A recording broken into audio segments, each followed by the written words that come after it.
Hi friends, welcome back to Kalvathi Kumar's kitchen. ಇನ್ನೇನು ವರಮಹಾಲಕ್ಷ್ಮಿ ಹಬ್ಬ ಬರ್ತಾ ಇದೆ. ಒಂದು ತೊಗರಿಬೇಳೆ ಹೋಳಿಗೆ ಮಾಡೋಣ. ಇದಕ್ಕೆ ಬೇಕಾಗಿರೋ ಸಾಮಗ್ರಿ ಬಂದು ನಾನು ಈ ಕಪ್ ಮೆಜರ್ಮೆಂಟಲ್ಲಿ 1 ಕಪ್ ಆಗಷ್ಟು ನಾನು ತೊಗರಿಬೇಳೆ ತೊಗೊಂಡಿದ್ದೀನಿ. 1 ಕಪ್ ಆಗಷ್ಟು ನಾನು ಬೆಲ್ಲದ ಪುಡಿ ತೊಗೊಂಡಿದ್ದೀನಿ. 2 ಏಲಕ್ಕಿ ಬೇಕಾಗುತ್ತೆ. ಒಂದು ಅರ್ಧ ಕಪ್ ಆಗಷ್ಟು ನಾನು ಫ್ರೆಶ್ ಕಾಯಿ ತುರಿ ತೊಗೊಂಡಿದ್ದೀನಿ. ಸ್ವಲ್ಪ ಅರಿಶಿನ ಬೇಕಾಗುತ್ತೆ. 1 ಕಪ್ ಮೈದಾ ಬೇಕಾಗುತ್ತೆ. ಸ್ವಲ್ಪ ಎಣ್ಣೆ ಬೇಕಾಗುತ್ತೆ. ಒಂಚೂರು ಉಪ್ಪು ಯೂಸ್ ಮಾಡ್ತಾಯಿದ್ದೀನಿ. ಮೊದಲಿಗೆ ನಾವು ಕಣಕ ಜರಡಿ ಇಟ್ಕೊಂಡು ಮೊದಲಿಗೆ ನಾವು ಕಲಿಸ್ಕೊಂಡ್ಬಿಡೋಣ. 1 ಅವರ್ ಸ್ವಲ್ಪ ನೆನೆಗೆ ಬಿಡಬೇಕಾಗುತ್ತೆ. ನಾವು ಹೂರಣ ರೆಡಿ ಮಾಡ್ಕೊಳ್ಳೋಷ್ಟೊತ್ತಿಗೆ ನಮಗೆ ಕಣಕ ರೆಡಿ ಆಗುತ್ತೆ. ಮೊದಲಿಗೆ ನಾವು ಮೈದಾ ಹಿಟ್ಟನ್ನ ಜರಡಿ ಮಾಡ್ಕೊಂಬಿಡೋಣ. ಯಾವತ್ತೂ ಅಷ್ಟೇ ನಾವು ಜರಡಿ ಮಾಡಿಕೊಂಡೆ ನಾವು ಯೂಸ್ ಮಾಡಬೇಕಾಗತ್ತೆ. ನಾವು ಯಾವ ಬಟ್ಟಲಲ್ಲಿ ಕಲಿಸ್ಕೊತೀರೋ ಅದರಲ್ಲಿ ನಾವು ಅಷ್ಟು ಮಾತ್ರ ಸ್ವಲ್ಪ ಗಂಟೆಲ್ಲದೆಲ್ಲ ಇದು ನೀಟಾಗಿ ಅದು ಜರಡಿ ಮೇಲೆ ನಿಂತ್ಕೊಳುತ್ತೆ. ನೋಡಿ, ಇದಕ್ಕೆ ಸ್ವಲ್ಪ ನಾನು ಒಂದು 1/4 ಟೀ ಸ್ಪೂನ್ ಆಗಷ್ಟು ನಾನು ಉಪ್ಪು ಸೇರಿಸ್ತಾ ಇದ್ದೀನಿ. ಮತ್ತು ಸ್ವಲ್ಪ ಅರಿಶಿನ ಸೇರಿಸ್ಕೊತಾ ಇದ್ದೀನಿ. ಒಂದು 1/4 ಟೀ ಸ್ಪೂನ್ ಆಗಷ್ಟು ನಮ್ಗೆ ಅರಿಶಿನ. ಮೊದಲಿಗೆ ನಾವು ಚೆನ್ನಾಗಿ ಮಿಕ್ಸ್ ಮಾಡಿಕೊಂಡು ನೋಡಿ ಈ ಥರ ನೀರು ಹಾಕ್ಕೊಂಡು ಸ್ವಲ್ಪ ಚಪಾತಿ ಹಿಟ್ಟಿನ ಇನ್ನೂ ಸ್ವಲ್ಪ ತೆಳುವಾಗಿ ನಾವು ಸ್ವಲ್ಪನೇ ನೀರು ಹಾಕ್ಕೊಂಡು ಕಲಿಸ್ಕೊಬೇಕಾಗುತ್ತೆ. ನೋಡಿ, ಒಂದೇ ಸತಿ ಹಾಕೋದಕ್ಕಿಂತ ಸ್ವಲ್ಪನೇ ನಾವು ಕಲಿಸ್ಕೊಳ್ಳೋಣ. ಫ್ರೆಂಡ್ಸ್, ನಾನು ಇಷ್ಟು ಕಲಿಸ್ಕೊಂಡಿದ್ದೀನಿ. ನೋಡಿ, ಈ ಥರ ಮೆತ್ತಗಾಯಿದು ಮೈದಾ ಹಿಟ್ಟಾಗಿರೋದ್ರಿಂದ ಸ್ವಲ್ಪ ಅದರ ಅಂಟುತನ ಜಾಸ್ತಿ ಇರುತ್ತೆ. ನೋಡಿ, ಅದಕ್ಕೆ ನಾವು ಕಲಿಸ್ಕೊಬೇಕಾಗತ್ತೆ. ಸುಮಾರು ನನಗೆ ಒಂದು 3/4 ಕಪ್ ಆಗಷ್ಟು ನೀರು, ಇನ್ನೂ ಸ್ವಲ್ಪ 1/4 ಕಪ್ ಆಗಷ್ಟು ಉಳಿದಿದೆ. ನಾನು ಸೈಡ್ ಇಟ್ಕೊಂಡ್ಬಿಡ್ತೀನಿ. ಇವಾಗ ಒಂದು 2 ಸ್ಪೂನ್ ಆಗಷ್ಟು ನಾನು ಆಯಿಲ್ ಸೇರಿಸ್ಕೊಂಡು ಚೆನ್ನಾಗಿ ಸ್ವಲ್ಪ ನಾವು ನಾದ್ಬಿಟ್ಟು ಸ್ವಲ್ಪ ನೆನೆಯೋಕ್ಕೆ ಬಿಡಬೇಕಾಗತ್ತೆ. ನೋಡಿ,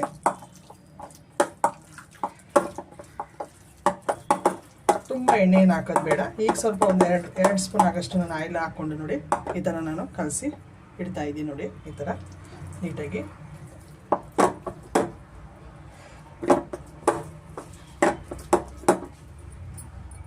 ಫ್ರೆಂಡ್ಸ್, ಇಷ್ಟು ನಾವು ಎಣ್ಣೆ ಹಾಕೊಂಡು ನೋಡಿ ಈ ಥರ ನಾನು ಕಲಸಿ ಇಟ್ಕೊಂಡಿದ್ದೀನಿ. ಇಷ್ಟು ಇಟ್ಕೊಂಡ್ರೆ ನಮಗೆ ಸಾಕು. ನೋಡಿ, ಎಣ್ಣೆ ಆಮೇಲೆ ಇನ್ನೊಂದು ಸ್ವಲ್ಪ ಹಾಕೊಂಡು ನಾವು ನಾದ್ಕೊಬೇಕಾಗುತ್ತೆ. ಇವಾಗ ಇಷ್ಟ ಆದರೆ ನಮಗೆ ಸಾಕು.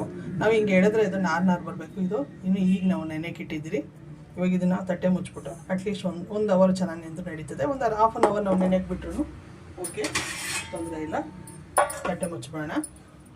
ಫ್ರೆಂಡ್, ತೊಗರಿ ಬೇಳೆಗೆ ನೀವು ಒಬ್ಬಟ್ಟು ಸಾರು ಮಾಡಬೇಕು ಅನ್ನಂಗಿದ್ರೆ ಸುಮಾರು ಒಂದು 6 ಕಪ್ ನೀರು ಹಾಕ್ಕೊಳ್ಳಿ 1 ಕಪ್ಗೆ. ಇಲ್ಲ ನಮ್ಗೆ ಬೇಡ ಅಂತಂದ್ರೆ ನೀವು 4 ಕಪ್ ಹಾಕ್ಕೊಂಡ್ರು ನಡೀತದೆ. ನಾನು ಒಬ್ಬಟ್ಟು ಸಾರು ಮಾಡೋದ್ರಿಂದ ನಾನು ಯಾವ ಕಪ್ ಮೆಜರ್ಮೆಂಟ್ ತೊಗೊಂಡಿದ್ದೀನಿ ಆ ಕಪ್ ಮೆಜರ್ಮೆಂಟಲ್ಲೇ ನಾನು 6 ಕಪ್ ತೊಗೊಂಡು 3 ಕಪ್ ಆಗಿದೆ.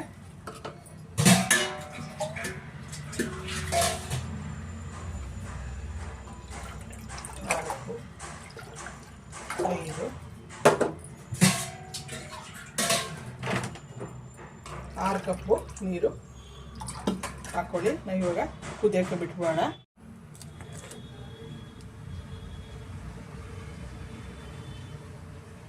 ಕುದೀತಾ ಇದೆ. ನಾನು ತೊಗರಿ ಬೇಳೆನ ಒಂದು 2-3 ಸಲ ಚೆನ್ನಾಗಿ ವಾಶ್ ಮಾಡಿ ಸೇರಿಸ್ಕೊತಾ ಇದ್ದೀನಿ. ನೀವು ನೆನೆಸೂ ಮಾಡ್ಬೋದು, ಏನು ತೊಂದರೆ ಇಲ್ಲ. ಒಂದು ½ ಅವರ್, ಒಂದು 1/4 ಗಂಟೆ ನೀವು ನೆನೆಸ್ಕೊಂಡ್ರು ಬೇಳೆ ಬೇಗ ಬೇಯುತ್ತೆ. ಬಿಸಿನೀರು ಕುದಿಸಿ ಹಾಕಿರೋದ್ರಿಂದ ಸ್ವಲ್ಪ ಬೇಗ ಬೇಯುತ್ತೆ. ಸ್ವಲ್ಪ ಅರಿಶಿನ ಸೇರಿಸ್ತಾ ಇದ್ದೀನಿ. ನೀವು ಆಪ್ಷನ್ ಬೇಕು ಅಂದರೆ ಹಾಕ್ಕೊಬೋದು, ಇಲ್ಲಾಂದರೆ ನೀವು ಸ್ಕಿಪ್ ಮಾಡ್ಬೋದು.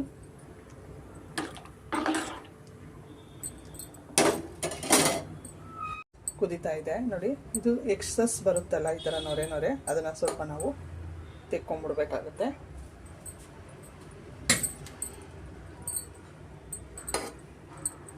ಸ್ವಲ್ಪ ನಾವು ಹಿಂಗೆ ಮೀಡಿಯಮ್ ಫ್ಲೇಮಲ್ಲೇ ಸ್ವಲ್ಪ ನಾವು ಚೆನ್ನಾಗಿ ಕುದಿಸ್ಕೊಬೇಕಾಗತ್ತೆ. ಬೇಳೆ ಚೆನ್ನಾಗಿ ನಾವು ಫ್ರೆಂಡ್ಸ್, ಮೀಡಿಯಮ್ ಫ್ಲೇಮಲ್ಲೇ ನಾನು ಬೇಳೆನ ಬೇಯಿಸ್ಕೊತಾ ಇದ್ದೀನಿ. ನಾನು ನಿಮಗೆ ತೋರಿಸ್ತೀನಿ ನೋಡಿ. ಸ್ವಲ್ಪ ಕಾಲು ಭಾಗ ಬೆಂದಿದೆ, ಇನ್ನು 3/4 ಭಾಗ ಬೇಯಬೇಕು. ಒಳಗಡೆ ದಿಂಡಿದೆ ನೋಡಿ. ಈ ಥರ ನಮಗೆ ದಿಂಡು ಬರಬಾರ್ದು. ಇದು ಫುಲ್ಲು ನಾವು ಪ್ರೆಸ್ ಮಾಡಿದ್ರೆ ಸಾಫ್ಟ್ ಆಗಬೇಕು. ಆ ಥರ ನಾವು ಬೇಯಿಸ್ಕೊಬೇಕು. ಮಧ್ಯದಲ್ಲಿ ಚುಕ್ಕಿ ಥರ ಬರೋದೆಲ್ಲ ಇರುತ್ತಲ್ಲ, ಗಟ್ಟಿ ಅದೆಲ್ಲ ಇರಬಾರ್ದು. ನೋಡಿ, ಇನ್ನೂ 3/4 ಭಾಗ ಬೇಯೋದಿದೆ. ಸುತ್ತು ನೋಡಿ, ಸುತ್ತು ಮಾತ್ರ ಬೆಂದಿದೆ. ಇನ್ನೂ ಒಂದು ಸ್ವಲ್ಪ ಬೇಯಬೇಕು. ಫ್ರೆಂಡ್ಸ್, ಕುದೀತಾ ಇದೆ ನೋಡಿ. ಬೇಳೆ ಮಧ್ಯದಲ್ಲಿ ಕಾಣಿಸ್ತಾ ಇದೆಯಲ್ಲ, ಡಾಟ್ ಥರ, ಆ ಥರ ಡಾಟ್ ಥರ ಇರಬಾರ್ದು. ಈಗ ಮುಕ್ಕಾಲು ಭಾಗ ಫುಲ್ ಬೆಂದಿದೆ. ಮಧ್ಯದಲ್ಲಿ ಒಂದು ಸ್ವಲ್ಪ ಚುಕ್ಕೆ ಚುಕ್ಕೆ ಥರ ಇದೆ, ಕಾಣಿಸ್ತಾ ಇದೆ ಅಲ್ವಾ? ಆ ಥರ ಇರಬಾರ್ದು, ಅದು ಕಂಪ್ಲೀಟಾಗಿ ಒಳಗಡೆ ಬೇಯಬೇಕು. ಬೆಂದ ಮೇಲೆ ನಮಗೆ ಕಂಪ್ಲೀಟಾಗಿ ತೊಗರಿಬೇಳೆ ಬೆಂದಿದೆ ಅಂತ ಅರ್ಥ. ನೋಡಿ ಫ್ರೆಂಡ್ಸ್, ಬೇಳೆ ಕಂಪ್ಲೀಟಾಗಿ ಬೆಂದಿದೆ. ನಾನು ನಿಮಗೆ ತೋರಿಸ್ತೀನಿ ನೋಡಿ, ಇಲ್ಲೇ ಗೊತ್ತಾಗ್ತಾ ಇದೆ ನೋಡಿ. ಈ ಥರ ಮುಟ್ಟಿದ್ರೆ ಫುಲ್ ಈ ಥರ ಸಾಫ್ಟ್ ಆಗಬೇಕು ನೋಡಿ, ದಿಂಡೆ ಎಲ್ಲೂ ಇರಬಾರ್ದು. ಇಷ್ಟಾದರೆ ನಮಗೆ ಸಾಕು. ಈಗ ನಾವು ಇದನ್ನು ಫಿಲ್ಟ್ರ್ ಮಾಡ್ಕೊಂಡ್ಬಿಡೋಣ. ಸ್ಟವ್ ಆಫ್ ಮಾಡಿಬಿಟ್ಟು ನೋಡಿ, ಇದು ಬೆಂದಿರೋ ಬೇಳೆ ಈ ಥರ. ಇಲ್ಲ ನೀವು ನೆಟ್ಟೆಲ್ಲ ಫಿಲ್ಟ್ರ್ ಮಾಡ್ಕೊಬೋದು, ಇಲ್ಲಾಂದರೆ ಈ ಥರ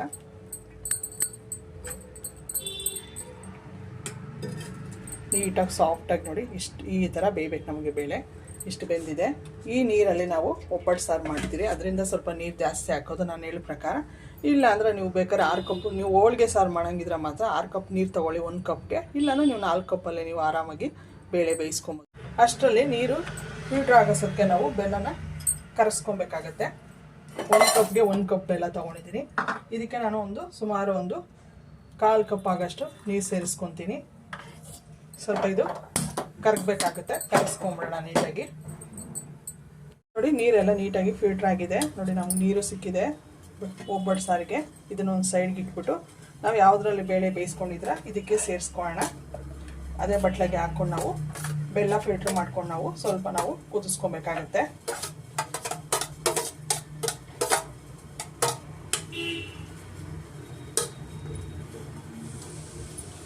ನೋಡಿ, ನಮಗೆ ನೀರೆಲ್ಲ ಬಸಿದ ಮೇಲೆ ನೋಡಿ ಈ ಥರ ಒಬ್ಬಟ್ಟು ಸಾರು ಸಿಕ್ಕಿದೆ. ನಾನು ಒಬ್ಬಟ್ಟು ಸಾರು ನೀರು ಬಿಸಿ ಇರೋದನ್ನಾಗೆ ಒಬ್ಬಟ್ಟು ಸಾರಿಗೆ 1 ಆಪಲ್ ಟೊಮೆಟೊ ಮತ್ತು ಹುಣಸೆಹಣ್ಣು, ಅರ್ಧ ನಿಂಬೆಹಣ್ಣು ಗಾತ್ರದ ಹುಣಸೆಹಣ್ಣು. ಹುಳಿ ನೀವು ನೋಡಿ ಹಾಕ್ಕೊಳ್ಳಿ. ಒಂದೊಂದು ನಿಂಬೆಹಣ್ಣು ಸ್ವಲ್ಪ ಹುಣಸೆಹಣ್ಣು ಸ್ವಲ್ಪ ಹುಳಿ ಇರುತ್ತೆ, ಒಂದೊಂದು ಸ್ವಲ್ಪ ಸ್ವೀಟ್ ಇರುತ್ತೆ, ನೋಡಿ ಹಾಕ್ಕೊಳ್ಳಿ. ಸ್ವಲ್ಪ ಕರಿಬೇವು. ಇಷ್ಟನ್ನು ನಾವು ಒಂದು ತಟ್ಟೆ ಮುಚ್ಚಿಬಿಟ್ಟು ನೀಟಾಗಿ ಹೋಳಿಗೆ ಸಾರಿಗೆ ನಾವು ನೀಟಾಗಿ ಟೊಮೊಟೊ ಎಲ್ಲ ಸಾಫ್ಟ್ ಆಗುತ್ತೆ, ಅದರಿಂದ ನಾನು ಈ ಸೈಡ್ಗೆ ಇಟ್ಕೊಂಡ್ಬಿಡ್ತೀನಿ. ಬೆಲ್ಲ ಪಾಕ 1/4 ಕಪ್ ಆಗೋಷ್ಟು ನಾನು ನೀರು ಸೇರಿಸ್ಕೊಂಡಿದ್ದೀನಿ ನೋಡಿ. ಇಷ್ಟಾದರೆ ಸಾಕು. ಇವಾಗ ಇದನ್ನು ನಾವು ಒಂದು ಸೈಡ್ಗೆ ಇಟ್ಕೊಂಡ್ಬಿಟ್ಟು ಫಿಲ್ಟ್ರ್ ಬೆಲ್ಲ ಕರೆಸ್ಕೊಂಡಿರೋದು ಇದಕ್ಕೇ ಫಿಲ್ಟ್ರ್ ಮಾಡ್ಕೊಂಡು ಹಾಕ್ಕೊಳ್ಳೋಣ ನಾವು ನೋಡಿ.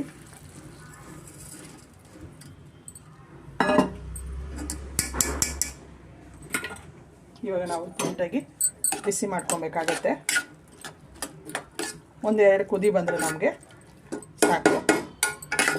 ಕಸ ಕಡ್ಡಿ ಏನೇನಿದ್ರೆ ಆರಾಮಾಗಿ ನಮಗೆ ನೆಟ್ಟಲ್ಲೇ ಉಳ್ಕೊಳುತ್ತೆ, ಅದರಿಂದ ನಾವು ಸ್ವಲ್ಪ ಹಾಕ್ಕೊಳ್ತೀನಿ. ಮತ್ತು ಕೊಬ್ಬರಿ ತುರಿ ನಾನು ಇವಾಗಲೇ ಸೇರಿಸ್ಕೊತಾ ಇದ್ದೀನಿ. ಮತ್ತು ಏಲಕ್ಕಿ 2 ನಾನು ಜಜ್ಜಿ ಇಟ್ಕೊಂಡಿದ್ದೀನಿ. ಇವಾಗ ನಾವು ಇದನ್ನು 1-2 ನಿಮಿಷ ಕುದಿಸ್ಕೊಂಡ್ರೆ ಸಾಕಾಗುತ್ತೆ. ಬೇಳೆಗೆ ನೀಟಾಗಿ ಬೆಲ್ಲದೆಲ್ಲ ಪಾಕ ಎಲ್ಲ ಹಿಡಿಬೇಕಾಗುತ್ತೆ, ಅದರಿಂದ ಸ್ವಲ್ಪ ನಾವು ಕುದಿಸ್ಕೊಂಬಿಡೋಣ. ಕುದೀತಾ ಇದೆ. ನೀವು ಕಸ ಕಡ್ಡಿ ಏನಿಲ್ಲ ಅಂದರೆ ಬೆಲ್ಲ ನೀವು ಡೈರೆಕ್ಟಾಗಿ ಸೇರಿಸ್ಕೊಬೋದು ನೋಡಿ. 1-2 ನಿಮಿಷ ಕುದಿಸ್ಕೊಂಡ್ರೆ ನಮಗೆ ಸಾಕು. ಇದೊಂದು ಸ್ವಲ್ಪ ತುಂಬ ಬಿಸಿ ಇದ್ದಾಗ ನಾವು ಹೂರ್ಣ ಮಾಡ್ಕೊಳಕ್ಕೆ ಹೋಗಬಾರ್ದು, ನಮ್ಮ ಮಿಕ್ಸಿಗೆ ಹಾಕೋದು ಸ್ವಲ್ಪ ಉಗುರು ಬೆಚ್ಚಕ್ಕಿದ್ದಾಗ ನಾವು ಮಾಡ್ಕೊಬೇಕಾಗುತ್ತೆ. ಈಗ ನಾವು ಸ್ಟವ್ ಆಫ್ ಮಾಡಿಬಿಡೋಣ, ಗಟ್ಟಿ ಆಗುತ್ತೆ. ಮತ್ತು ಸ್ವಲ್ಪ ಒಂದು ಚಿಟಿಕೆಗಿನ ಸ್ವಲ್ಪ ಕಮ್ಮಿ ನಾನು ಉಪ್ಪು ಸೇರಿಸ್ಕೊತೀನಿ. ಒಂದು ಚಿಟಿಕೆ ಆಗೋಷ್ಟು ಉಪ್ಪು. ಇದು ಗಟ್ಟಿ ಆಗುತ್ತೆ, ಸ್ವಲ್ಪ ಹೊತ್ತು ಬಿಟ್ಬಿಡೋಣ. ಸಾರಿದೆ ನೋಡಿ. ಇವಾಗ ಇದು ನಾವು ಮಿಕ್ಸಿಗೆ ಹಾಕ್ಕೊಂಬಿಡೋಣ. ತಿರುಗಿಬಿಟ್ಟು ನೀಟಾಗಿ ಮಿಕ್ಸ್ ಮಾಡಿಕೊಂಡು, ಮಿಕ್ಸಿ ಜಾರೆಲ್ಲ ಸ್ವಲ್ಪನೂ ತೇವಾಂಶ ಇರಬಾರ್ದು. ನಾನು ಜಾರಿಗೆ ದೊಡ್ಡ ಜಾರಿ ತೊಗೊತೀನಿ. ದೊಡ್ಡ ಜಾರಿಗೆ 2-3 ಸ್ಪೂನ್ ಆಗೋಷ್ಟು ನಾನು ಸೇರಿಸ್ಕೊಂಡು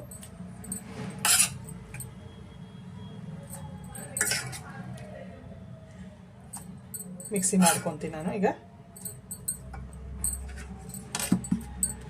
ಫ್ರೆಂಡ್ಸ್ ಆಗಿದೆ. ನೀವು ಅಂದ್ಕೊಬೋದು ನೀರಿದೆ ಅಂತ, ಏನಿಲ್ಲ ನೋಡಿ ಯಾವ ಥರ ಬಂದಿದೆ, ಸಾಫ್ಟಾಗಿ ಬಂದಿದೆ ನೋಡಿ. ನಮ್ಮ ಉಂಡೆ ಕಟ್ಟೋದಕ್ಕೆ ನೋಡಿ ಈ ಥರ ನೋಡಿ, ಕೈಯಲ್ಲೇ ಎಷ್ಟು ಸಾಫ್ಟ್ ಇದೆ.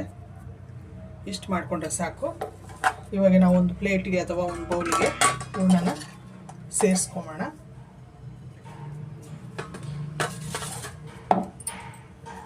ಇನ್ನೊಂದು ಬ್ಯಾಚ್ ಆಗುತ್ತೆ, ನಾನು ಇನ್ನೊಂದು ಬ್ಯಾಚಿಗೆ ಹಾಕ್ಕೊತೀನಿ ನೋಡಿ. ನೋಡಿ ಕರೆಕ್ಟಾಗಿ ಪರ್ಫೆಕ್ಟ್ ಅದಕ್ಕೆ ಬಂದಿದೆ. ಇಷ್ಟಾದರೂ ನಮಗೆ ಸಾಕಾಗುತ್ತೆ. ನಾನು ಉಳಿದಿರೋ ಇನ್ನೊಂದು ಬ್ಯಾಚನ್ನು ನಾನು ಮಿಕ್ಸಿ ಮಾಡ್ಕೊತೀನಿ ಹೂರಣ.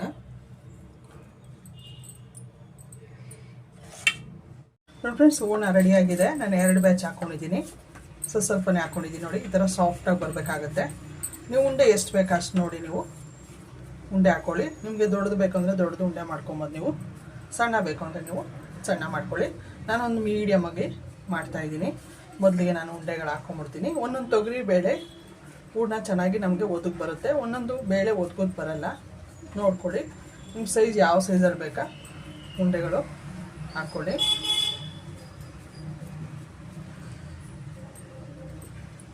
ನೋಡಿ ಫ್ರೆಂಡ್ಸ್, ಹೂರ್ಣದ ಉಂಡೆಗಳು ಒಂದು 12 ಆಗಿದೆ. ಸುಮಾರು ಒಂದು 1/4 kg ತೊಗೊಂಡಿದ್ದೀನಿ ನಾನು ತೊಗರಿಬೇಳೆ. ಇದು ತಟ್ಟೆ ಮುಚ್ಚಬೇಡ. ಈಗ ನೋಡಿ 1 ಅವರ್ ಬಿಟ್ಟಿದ್ದೀನಿ ನಾನು. ಈಗ ಸ್ವಲ್ಪ ನಾವು ಎಣ್ಣೆ ಹಾಕ್ಕೊಂಡು ನಾದ್ಕೊಬೇಕಾಗತ್ತೆ. ನೋಡಿ ನಾ ಅವಾಗಲೇ ತೋರಿಸಾಗಿದ್ದಾರೆ, ನಾರು ಬರ್ತಾ ಇರಲಿಲ್ಲ. ನೋಡಿ ಈಗ ನೀಟಾಗಿ ಬರ್ತಾ ಇದೆ, ಕಾಣಿಸ್ತಾ ಇದೆಯಲ್ಲ, ಎಂದಿದೆ ಅಂತ ಅರ್ಥ. ಮೊದಲು ನಾನೊಂದು 2 ಸ್ಪೂನ್ ಹಾಕ್ಕೊಂಡೆ ಎಣ್ಣೆ, ನಾದ್ಕೊಂಡಿದ್ದೆ ಹಿಟ್ಟು. ನೋಡಿ ಇವಾಗ ಇನ್ನೊಂದು 2 ಸ್ಪೂನ್ ಹಾಕ್ಕೊಂಡು ಚೆನ್ನಾಗಿ ನಾನು ನಾದ್ಕೊಂಡ್ರೆ ಹೋಳಿಗೆದು ಕಣಕ ರೆಡಿಯಾಗಿದೆ.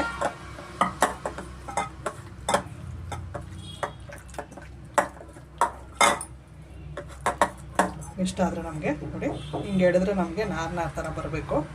ಈ ಥರ ನೋಡಿ ಇದು ಕರೆಕ್ಟ್ ಇದೆ ಅಂತ ಅರ್ಥ. ರೆಡಿಯಾಗಿದೆ.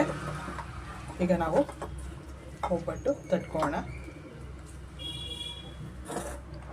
ಫ್ರೆಂಡ್ಸ್, ನೀವು ಬೇಕು ಅಂದರೆ ಈ ಥರ ಬಾಳೆ ಎಲೆಯಲ್ಲಿ ಪ್ಲೇಟ್ ಮೆಜರ್ಮೆಂಟ್ ಮಾಡಿಕೊಂಡು ನೀವು ಕಟ್ ಮಾಡಿ ತಟ್ಕೊಬೋದು. ಇಲ್ಲ ಅಂದರೆ ಬಟರ್ ಪೇಪರಲ್ಲೂ ನೀವು ಕಟ್ ಮಾಡ್ಕೊಬೋದು. ಇಲ್ಲ ಆಯಿಲ್ ಪೇಪರಲ್ಲೂ ನಿಮ್ಗೆ ಯಾವ್ದು ಅನುಕೂಲ ಇರ್ತದೆ ಅದರಲ್ಲಿ ನೀವು ಕಟ್ ಮಾಡ್ಕೊಳ್ಳಿ. ನಾನು ಬಾಳೆ ಎಲೆಯಲ್ಲಿ ತಟ್ಟಿ ತೋರಿಸ್ತಾ ಇದ್ದೀನಿ. ನಾನು ನಿಮಗೆ ಸ್ವಲ್ಪ ಎಣ್ಣೆ ಕೈ ಮಾಡಿಕೊಂಡು ಬಾಳೆ ಎಲೆಗೆಲ್ಲ ಸ್ವಲ್ಪ ಸವರ್ಕೊಂಡು ನಾವು ನಮ್ಗೆ ಎಷ್ಟು ಬೇಕು ಅಷ್ಟು ಹೂರ್ಣದ್ದು ತೊಗೊಬೇಕಾಗುತ್ತೆ. ಈ ಥರ ಅಗಲ ಮಾಡಿಕೊಂಡು ನೋಡಿ ಈ ಥರ 2 ಕೈಗೂ ಸ್ವಲ್ಪ ಆಯಿಲ್ ಮೇಲೆ ಹಾಕ್ಕೊಂಡು ನೋಡಿ ಈ ಥರ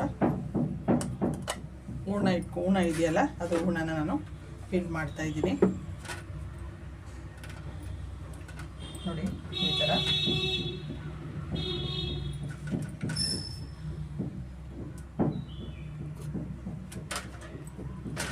ಈ ಥರ ಆಯಿಲ್ ಫ್ರೈ ಮಾಡಿಕೊಂಡು ಚೆನ್ನಾಗಿ ನಾವು ಈ ಥರ ನೋಡಿ ಈ ಥರ ಲೋಡ್ ಮಾಡ್ಕೊಬೇಕಾಗುತ್ತೆ. ಎಕ್ಸಸ್ ಏನೇನಿದ್ರೆ ಮೇಲೆ ಆರಾಮಾಗಿ ನಾವು ತೆಗಿಬೋದು. ಈ ಥರ ನೋಡಿ ಬಾಳೆ ಎಲೆ ಮೇಲೆ ನೀವು ಕೈಯೆಲ್ಲ ತಟ್ಕೊಬೋದು. ಇಲ್ಲ ಅಂದರೆ ಚಪಾತಿ ಮಣೆ ಬರುತ್ತೆ, ಒಸೆ ಕಡ್ಡಿನೆಲ್ಲ ನೀವು ಒಸ್ಕೊಬೋದು, ತೊಂದರೆ ಇಲ್ಲ. ನಿಮ್ಗೆ ಎಷ್ಟು ತೆಳ್ಳಗೆ ಬೇಕಾ ಅಷ್ಟು ತೆಳ್ಳಗೆ ನೀವು ಒಬ್ಬಟ್ಟನ್ನ ತಟ್ಕೊಬೋದು. ಇಲ್ಲ ಪೇಪರಲ್ಲಾದರೂ ನೀವು ಈ ಥರ ಎಳ್ಕೊಬೋದು.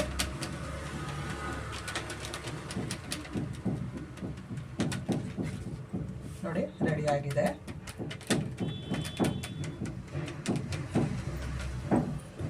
ಫ್ರೆಂಡ್ಸ್, ಇಂಚು ಕಾದಿದೆ. ಸ್ವಲ್ಪ ನಾವು ಆಯಿಲ್ ಸೇರಿಸ್ಕೋಣ. ನೋಡಿ ಬಾಳೆ ಎಲೆ ಮೇಲೆ ತಟ್ಕೊಂಡಿದ್ದೀರಲ್ಲ ಅದನ್ನು ನಾವು ಡೈರೆಕ್ಟಾಗಿ ಹಾಕ್ಬೋದು, ತೊಂದರೆ ಇಲ್ಲ.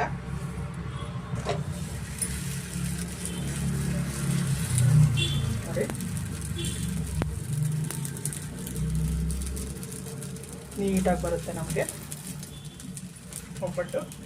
ನಿಮ್ಮ ಅನುಕೂಲ ಯಾವುದ್ರ ಮೇಲೆ ನೀವು ಮಾಡ್ಕೊಬೇಕು ಅದ್ರ ಮೇಲೆ ಮಾಡ್ಕೊಳ್ಳಿ, ತೊಂದರೆ ಇಲ್ಲ. 2 ಕಡೆನೂ ಚೆನ್ನಾಗಿ ನಾವು ಮೀಡಿಯಮ್ ಫ್ಲೇಮಲ್ಲೇ ಬೇಯಿಸ್ಕೊಬೇಕಾಗುತ್ತೆ. ನೀವು ಬೇಕು ಅಂದರೆ ಮೇಲೂ ಎಣ್ಣೆ ಹಾಕೋ ಅಥವಾ ತುಪ್ಪ ಹಾಕೊಬೋದು. ಸ್ವಲ್ಪ ಸಾಫ್ಟಾಗಿ ನೋಡಿ ಪೂರಿ ಥರ ಊರ್ಕೊಂಡು ಬರುತ್ತೆ. ಎಣ್ಣೆ ಕಾದಿಲ್ಲ ಅಂದರೆ ಸ್ಟಾರ್ಟಿಂಗ್ ಹಂಗೆ ಸ್ವಲ್ಪ, ಆಮೇಲೆ ನೀಟಾಗಿ ನಮಗೆ ಒಬ್ಬಟ್ಟು ಚೆನ್ನಾಗಿ ಬರುತ್ತೆ. ರೆಡಿಯಾಗಿದೆ. 2 ಸೈಡು ಮೀಡಿಯಮ್ ಫ್ಲೇಮಲ್ಲಿ ನಾವು ನೋಡಿ ಇಷ್ಟಾದರೂ ನಮಗೆ ಸಾಕು.